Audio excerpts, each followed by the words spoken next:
Thank you so much.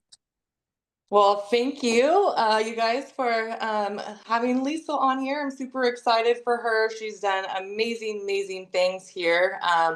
And she's on her third month of AO. And so I'm super duper excited to see what's on her heart, what's on her mind, what she's wanting to share with everybody today. So good morning, Liesl. Are you there? Good morning, Angel. Good morning, Jim. Thank you for having Yeah. me. Um, Yeah. this is What? weird. I don't know what to do.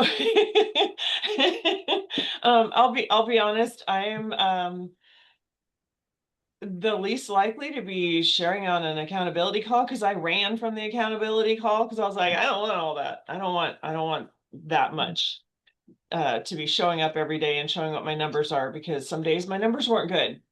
Some days I was off doing other things, and or some days I was caving, or I've had some of this in my journey. My journey hasn't been a trajectory to the top like some people's. And so, yeah, so this is interesting. It would be a lot easier if you'd ask me a question.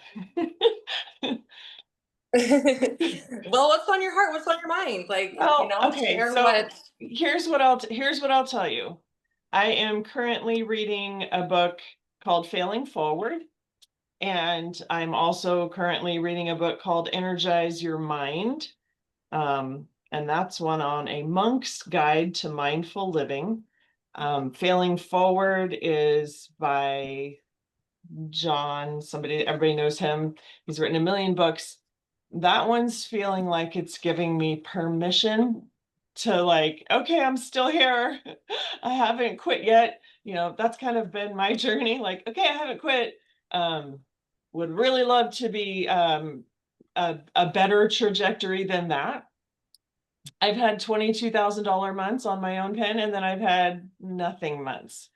And to be honest, I've had life be lifing around me, and that happens to everybody. We all have that happen. It kind of took me down a little bit harder than maybe I wanted it to.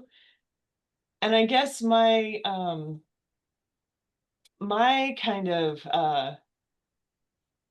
flag and concrete thing happened at conference this last year.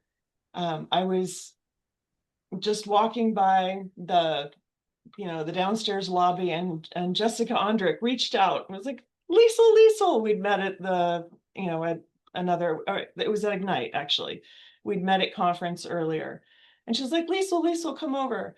And we started talking, and it just was one of those moments of conversation between two women.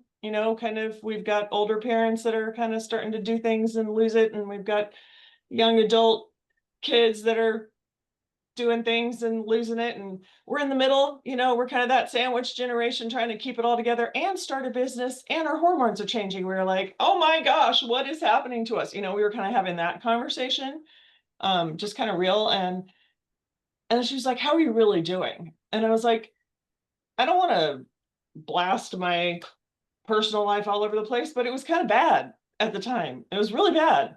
There was stuff going on with my kids that were really hard.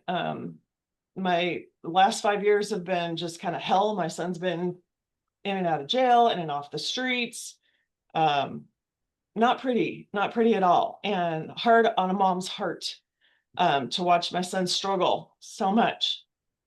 And as much as I wanted to just be like, oh, Al-Anon, I'm working my journey, he's working his. Like, I wish I could do that, but my heart's having a hard time.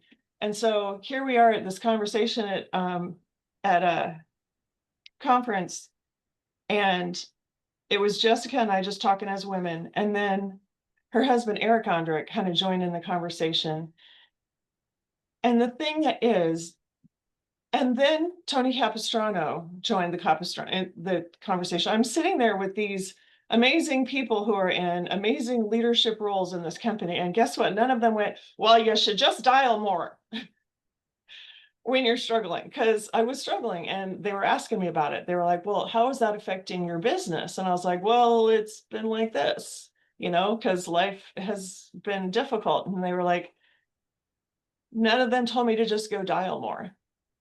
They all just sat with me and expressed the fact that life can be hard sometimes. And they were there with me and they witnessed that. They were like a container for it. I don't know how else to describe it, but it was the most beautiful thing I've ever experienced. These leaders, these amazing people who have built these powerhouse agencies, and they were like, we get it, life can be messy, and we've got you. We've got you.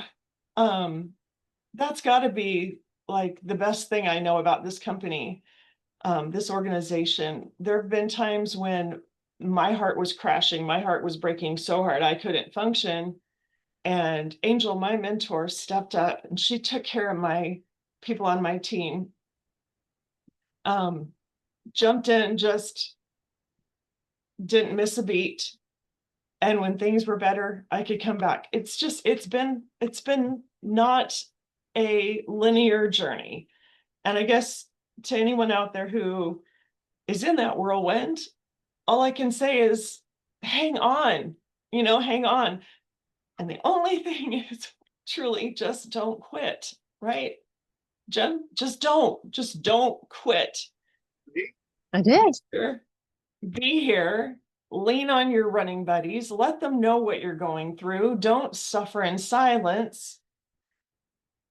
And eventually get to the point where, yeah, you can dial more because it does really break down to that. But first of all, you got to be true. You got to be real with who you are and where you're at. And let your team love you. Let your team, let your running buddies, let your mentors, your grand mentors, all the way up. Let them love on you so that you can stay here and get what you need and just don't quit. And that's all I've got. That was beautiful, Liesl. I love your story, and it's been really I don't want to say fun, but Oh, seeing like where you're at now and just as you've, gone through the ups and downs and the trials and, like there's just a lot of growth that I've seen in you. I'm sure personally as well, but professionally, just seen a lot of growth in you. I'm super duper proud of you. And I know this was kind of a big scary thing to do today. But I love your heart. I love your soul. And a lot of people needed to hear what you had to say today. And so I'm so glad that you were on here to share with us. You did amazing. thank you. Yeah, Liesl, I'm honored that you were transparent and vulnerable enough to bring us into the real and to bring us into the hard. I put over in the comments in a group like this, accountability, when you've got the light shining on you, um, anybody can show up when their numbers are good. When your dials are hitting and your ratios look good and you're topping leaderboards, you show up there, you strut your peacock feathers and you're like, look at me. But I watch the real MVPs are the ones that show up in the hard seasons. They're on the call every day. They're doing the best they can. Their numbers are not where they want to be. Their numbers are not what they're proud of.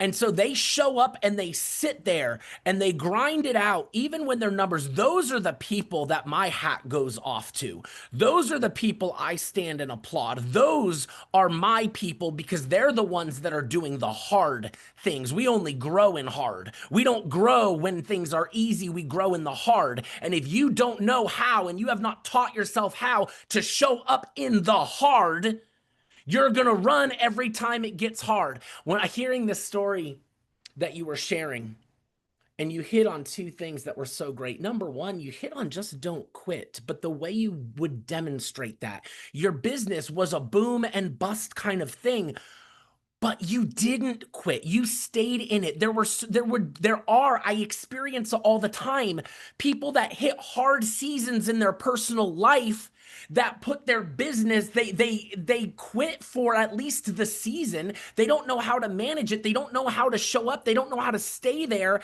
And they let this personal life stop them from pursuing this business, which they forget is for their personal life. This business isn't separate from your personal life. There's no big dividing wall. You're doing this for your professional life. I mean, those of you that have been with me on this journey for the last years, you watched me go through everything with our daughter and a suicide attempt and suicidal ideation and depression and having to send her away to a residential therapy. And she's been on this call as a guest speaker. You've watched us walk through that journey. And I will tell you as transparently as I can, when I was in the field and the pressure was on my shoulders to produce for my family, I was cracking under that stress.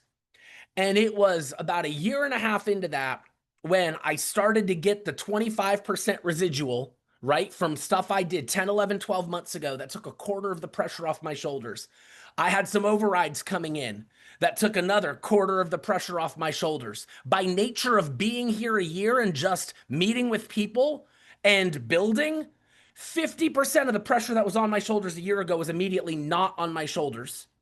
And it was in that season that she started going through everything she went through. And because I had built what I had built, I was in a position to be the dad and to be the husband and to be the leader in the season my family needed me to be. This business gave me that opportunity to do that.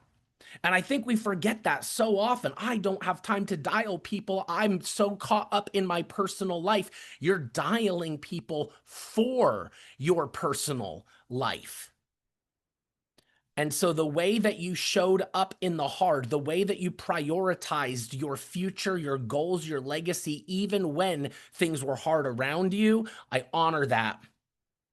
I honor that. I applaud that. I'm into that. The second thing that I took from this that was so important is being vulnerable enough to let people in so a community of people can support you.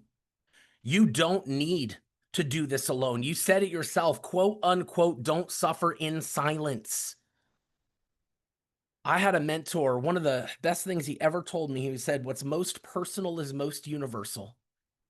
We think that the deepest, most personal thing that we want to lock in a closet and not share is our shame, is our struggle. But what's most personal is most universal. That's why I was so open about the struggle we had with our daughter in mental health.